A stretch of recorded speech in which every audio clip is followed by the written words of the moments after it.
Good morning. তোমরা সবাই কেমন আছো? আশা করছি সবাই খুব ভালো আছো, আর আমিও অনেকটা ভালো আছি। তো চলো তোমাদের সকলকে আমার চ্যানেলে স্বাগত জানিয়ে আজকের আরেকটা নতুন ব্লগ স্টার্ট করা যাক। আজকে হচ্ছে 23শে অগস্ট আর এখন বাজে সকাল 7:50। আমি তো রেডি হয়ে বেরিয়ে পড়েছি। বাড়ির সামনে টোটো চলে এসেছিলো, বর্মশাই পাঠিয়েছিল।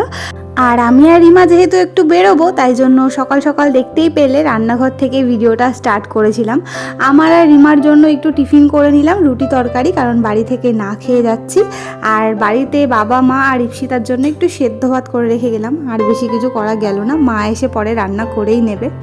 তো কোথায় যাচ্ছি সেটা তোমাদেরকে বলি। আমি আর রিমা যাচ্ছি রানাঘাটে, যাব মনোরমাতে।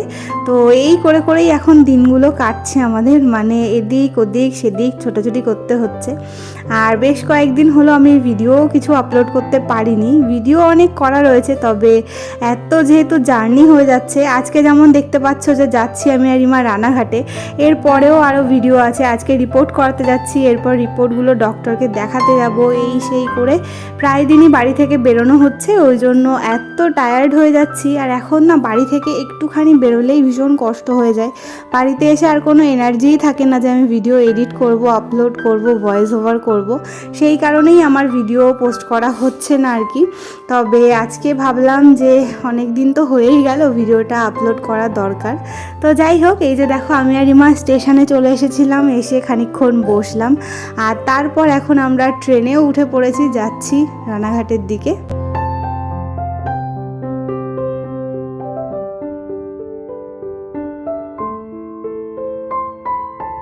আমরা রানাঘাটে এখন পৌঁছে গেছি, নেমে পড়েছি ট্রেন থেকে।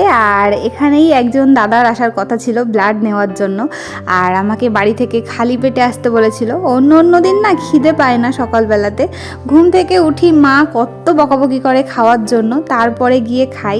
কিন্তু আজকে বলেছে না খেয়ে থাকতে হবে, খালি পেটে ব্লাড দিতে হবে। আর আজকে সকাল সকাল যেহেতু ঘুম থেকে উঠেছি, আমারও খিদে পেয়ে গেছে। পেটের ভেতরে সব ছুঁচো ইঁদুরগুলো ছোটাছুটি করছে, এত খিদে পেয়েছে যে আমি থাকতেই পারছিলাম না খেয়ে।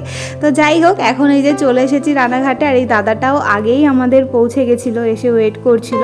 আমি তো এখন ব্লাড দেব, তবে আমার না একটা জিনিস ভাবতেই অবাক লাগে যে এই কটা মাসে আমি কত বড় হয়ে গেছি, ম্যাচিউরিটি কত বেশি হয়ে গেছে। মানে এই সব জিনিসগুলোকে আমি কত ভয় পেতাম, ইনজেকশন, ওষুধ, এগুলো মানে সব থেকে আমার ভয়ের কারণ ছিল। কিন্তু এখন দেখো কত স্মুথলি আমি ব্লাড দিয়ে দিলাম, কোনো ভয়ই লাগলো না। একটু তো লাগে ভয়, তবে ওই যে কত অভ্যাস হয়ে গেছে, এত মাস ধরে ওয়েট করছি পুচকু সোনাকে দেখার জন্য। আর পুচকু সোনাকে দেখার জন্য, ওর সুস্থতার জন্য, ও যাতে ভালো থাকে তার জন্য কত কিছুই না করতে হয়েছে।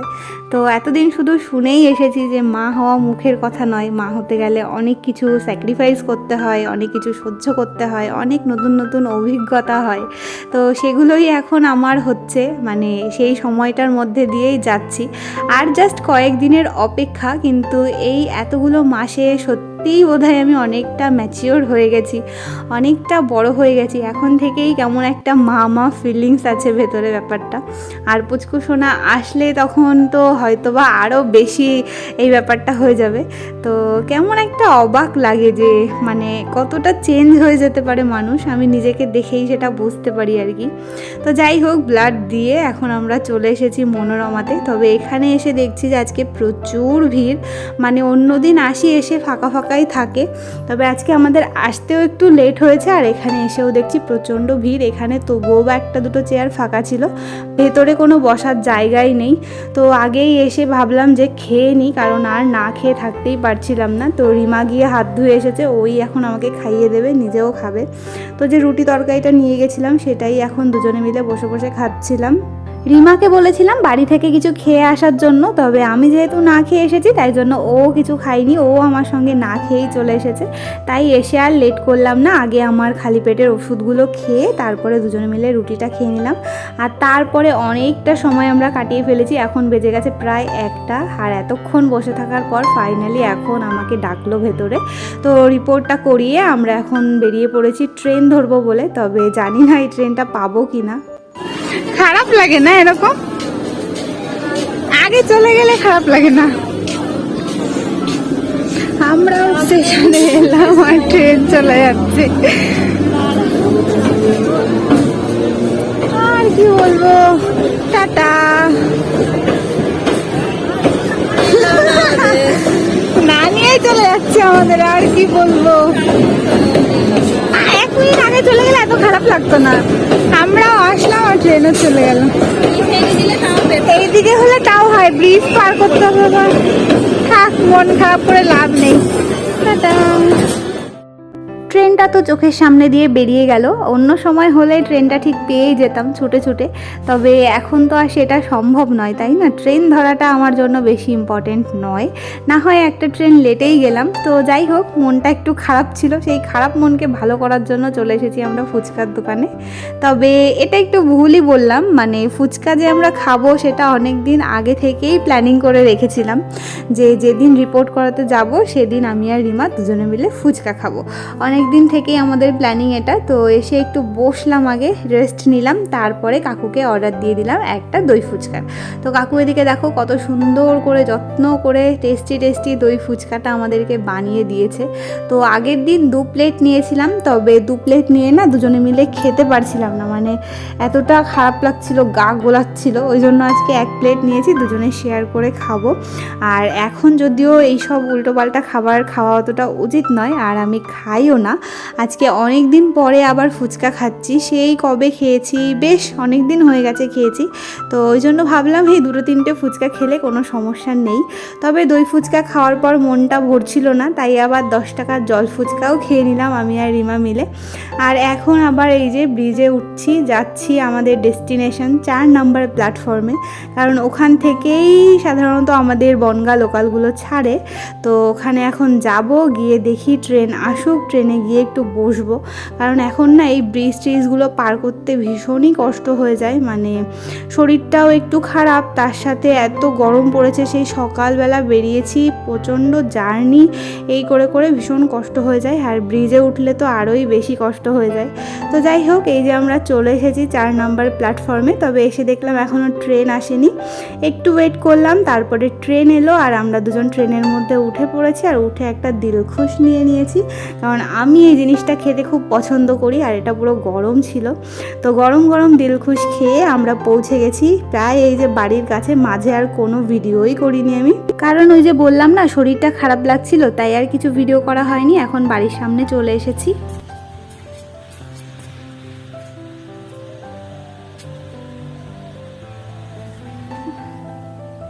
এই জাস্ট বাড়িতে পৌঁছালাম, শরীরটা পুরোই টায়ার্ড, মানে এত খারাপ লাগছে বলে বোঝাতে পারবো না।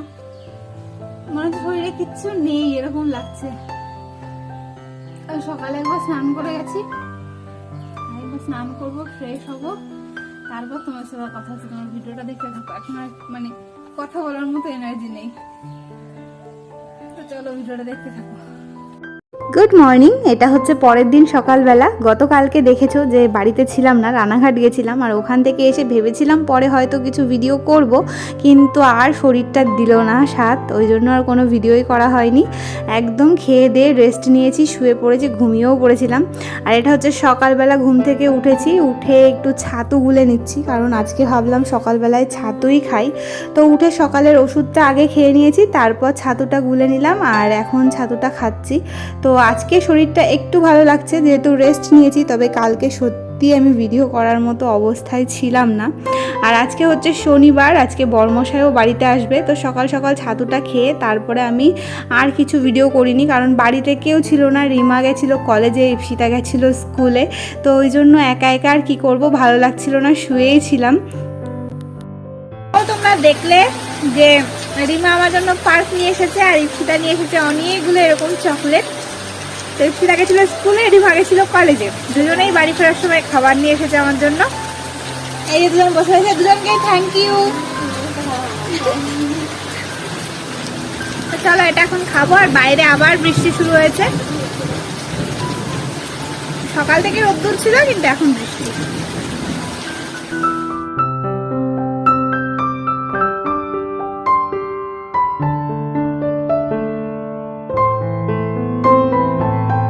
আজকে যেহেতু শনিবার আর এটা যেহেতু ভাদ্র মাস, আর আমাদের মধ্যে না ভাদ্র মাসের শনিবার মঙ্গলবার করে তাল দিয়ে পিঠে বানাতে হয়।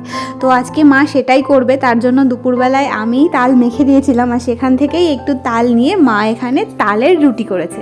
আর আমার না এরকম তালের রুটি খেতে ভীষণ ভালো লাগে, শুধুই খাওয়া হয়ে যায়, মানে এর সঙ্গে আর কিছু দরকার হয় না। তো ওখানে একটু বসে বসে রুটি খেলাম। আর তারপরে রিমা গেছিলো ওর এক ফ্রেন্ডের বাড়িতে, ওর ফ্রেন্ড গেছিলো পুজো দিতে, তো ওকে প্রসাদ নিতে ডেকেছিল।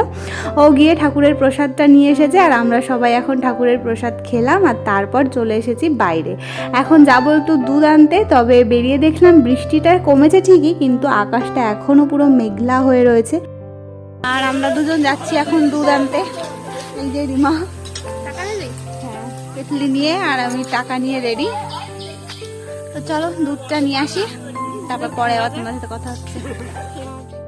দুধ নিয়ে চলে এসেছি। আর তোমাদেরকে বললাম না যে আজকে শনিবার যেহেতু, ওই জন্য মা কিছু পিঠে টিঠে করবে।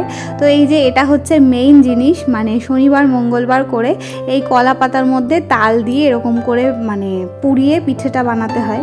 তো এইভাবেই আজকে মা পিঠেটা বানাবে। আমার অবশ্য খুব একটা ভালো লাগে না এই পিঠেটা খেতে, কিন্তু বাকিরা সবাই বাড়িতে ভালো খায়। তো এই যে বানিয়ে নিয়েছে পিঠেগুলো, আর এখন এগুলোকে শুকনো কড়াইতে এই পিঠ ও পিঠ করে ভালো করে সেঁকে নিতে হবে, তাহলেই ব্যাস পিঠেগুলো রেডি হয়ে যাবে। আমি তালের বড়াটা ভীষণ পছন্দ করি খেতে, কিন্তু এই জিনিসটা অতটা পছন্দ নয়। তবে নিয়ম যেহেতু সেজন্য করতেই হবে, আর তাই জন্য একটুখানি খেতেও হবে। তো এদিকে দেখো মায়ের সমস্ত পিঠে টিঠে বানানো হয়ে গেছে। তোমরা কে কে এই পিঠেটা খেয়েছো আর কে কে ভালোবাসো অবশ্যই কিন্তু কমেন্ট করে জানিও। আর আজকের ভিডিওটা দেখতে তোমাদের কেমন লেগেছে সেটাও কিন্তু জানাতে একদম ভুলো না। আর যদি কিছু ভালো লাগে তাহলে অবশ্যই আমাকে কমেন্ট করে জানিও। তো এদিকে দেখো মায়ের পিঠে বানানো হয়ে গেছে, আর বললামই যে বরমশাইও আসছে বাড়িতে, তো ওই জন্য মায়ের রান্নাবান্নাও আজকে একটু তাড়াতাড়ি হয়ে গেছে। কারণ ও যেহেতু ওখান থেকে দুপুরবেলায় না খেয়ে বেরোয়, তাই জন্য বাড়িতে এসে একটু তাড়াতাড়ি খিদে পেয়ে যায়। তো এই যে দেখো রান্না করেছে এখানে কুমড়ো আলু পুঁই শাক দিয়ে একটা ঘ্যাট, তার সঙ্গে এখানে কচু দিয়ে কিছু একটা রান্না করেছে, আর করেছে ডাল। যেহেতু শনিবার তাই জন্য নিরামিষই হয়েছে। তো চলো আজকের ভিডিওটা আমি এখানেই শেষ করছি। তোমাদের সঙ্গে দেখা হবে নেক্সট দিন নতুন ব্লগে। ততক্ষণ সবাই খুব ভালো থেকো, সুস্থ থেকো, আনন্দে থেকো। আর যদি কেউ আজকে আমার চ্যানেলে প্রথমবার ভিজিট করে থাকো অবশ্যই আমার পাশে থেকো। তো চলো বাই বাই।